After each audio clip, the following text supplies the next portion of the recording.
नमस्कार मित्रों, जय श्री कृष्णा, जय लड्डू गोपाल जी की। दोस्तों, मेरा नाम पंडित विनायक शर्मा है और कर्क राशि के इस ज्योतिष चैनल स्टोक एस्ट्रो में आपका स्वागत करता हूं मैं।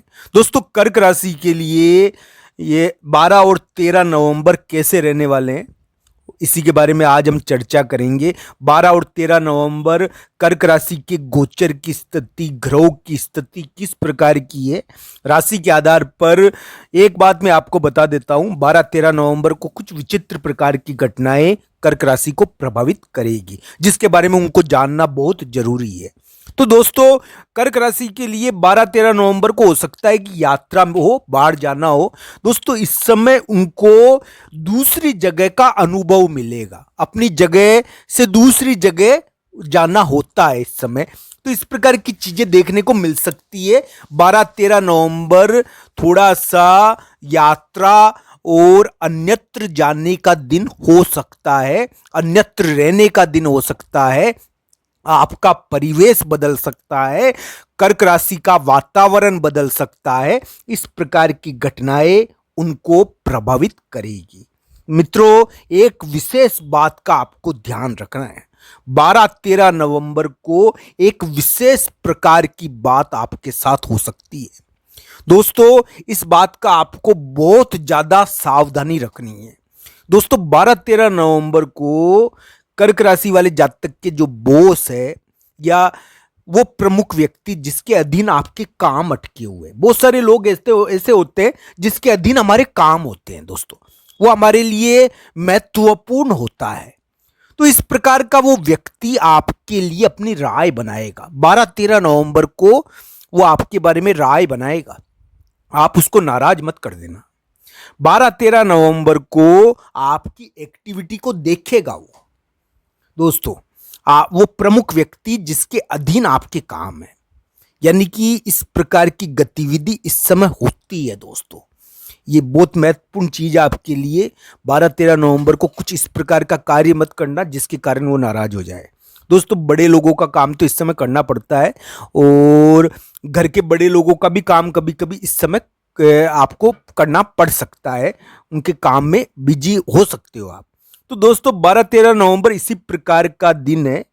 मैं ये नहीं कह रहा कि किस्मत का लिखा नहीं बदल सकता। दोस्तों, किस्मत का लिखा बदल सकता है अगर भगवान की कृपा हो। तो भगवान की कृपा 12-13 नवंबर को हो सकती है, इसमें कोई दो राय नहीं है। बस आपको उनको ध्यान करना है, उनका ध्यान अपने मन से करना है। दोस्तों, तो आपके लिए यानी कि आपकी किस्मत के दरवाजे भी खुल जाए तो आश्चर्य नहीं होगा। बाकी दोस्तों, एक बात का इसमें ध्यान रखना है कि 12-13 नवंबर को थोड़ा यानी कि विचित्र प्रकार का आभास कभी कभी देखने को मिलता है। हालांकि मैं ये नहीं कहूंगा कि 12-13 नवंबर को आपसे मिलने कोई आएगा, आता ही है मिलने तो कोई ना कोई। तो 12-13 तारीख को कोई ना कोई मिलने तो आएगा दोस्तों आपके लिए। तो आपके काम में वो बेवजह टांग अड़ाने वाला हो सकता है, इस बात का आपको ध्यान रखना चाहिए। दोस्तों, बहुत सारे ऑफिस या कार्यालय होते हैं जहां पर आकर अचानक कोई व्यक्ति धमक जाता है और वो दुश्मनी निकालने पर तुल जाता है, आलोचना टीका टिप्पणी भी करता है। तो उसको हैंडल करना चाहिए, तरीके से हैंडल करने की तरीका आना चाहिए उसको, उसको भड़काना नहीं है। अगर कोई आपको आलोचना करने आए, आपके ऊपर थोड़ा छिटा और टीका टिप्पणी करने आए, तो उसको चिढ़ाकर बेवजह दुश्मनी और राड न ले, इस बात को हल्के में निपटा दे तो आपके लिए उत्तम रहेगा। 12-13 नवंबर थोड़ा इस प्रकार की घटनाएं आपको प्रभावित करेगी। मेरे प्यारे मित्रों, ये आपको देखने वाली बात है कि आपके कार्य का मूल्यांकन करने वाले लोग आपके पास आएंगे और ये परमात्मा की इच्छा होती है। दोस्तों, इस प्रकार का विचित्र घटनाएं आपको देखनी पड़ सकती है। 12-13 नवंबर को कर्क राशि वाले जातक के लिए इस प्रकार की घटनाएं होगी। दोस्तों, अगर घर के बड़े बूढ़े फोन करके आपको डांटे और ऐसे भी डांट दे सामने आकर, तो आपको उनका बुरा नहीं मानना चाहिए।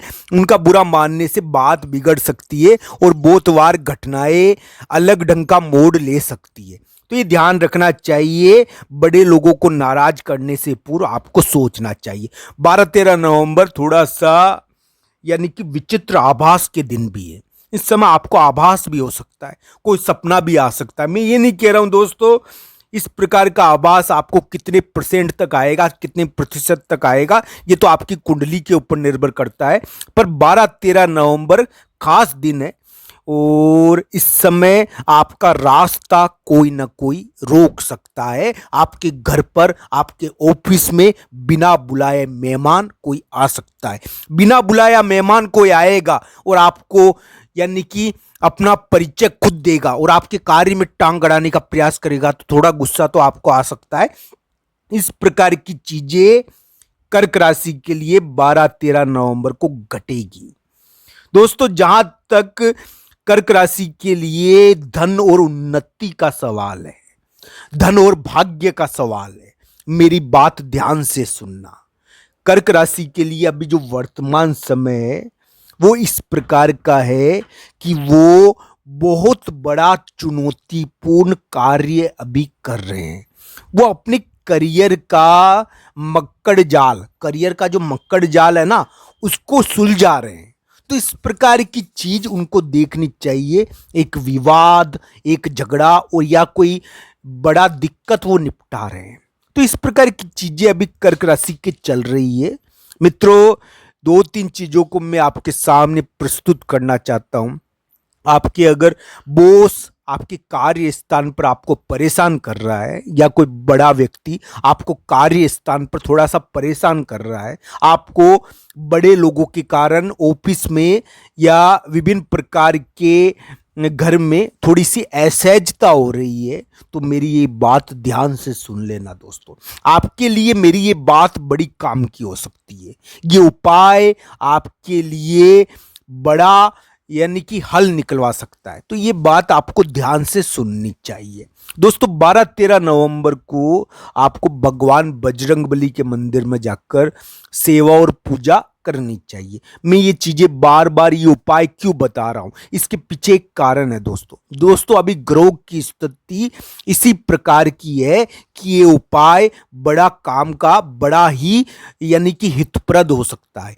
ये कर्क राशि वाले जातक को यानी कि उनके जीवन में आने वाली स्थान संबंधी या प्रॉपर्टी के मामले या किसी भी प्रकार की राज बाधा या किसी बड़े व्यक्ति की बाधा, स्थान के मामले में, जगह के मामले में, घर के मामले में ये निपटा सकता है। ये उपाय ये कर्क राशि को करना ही चाहिए।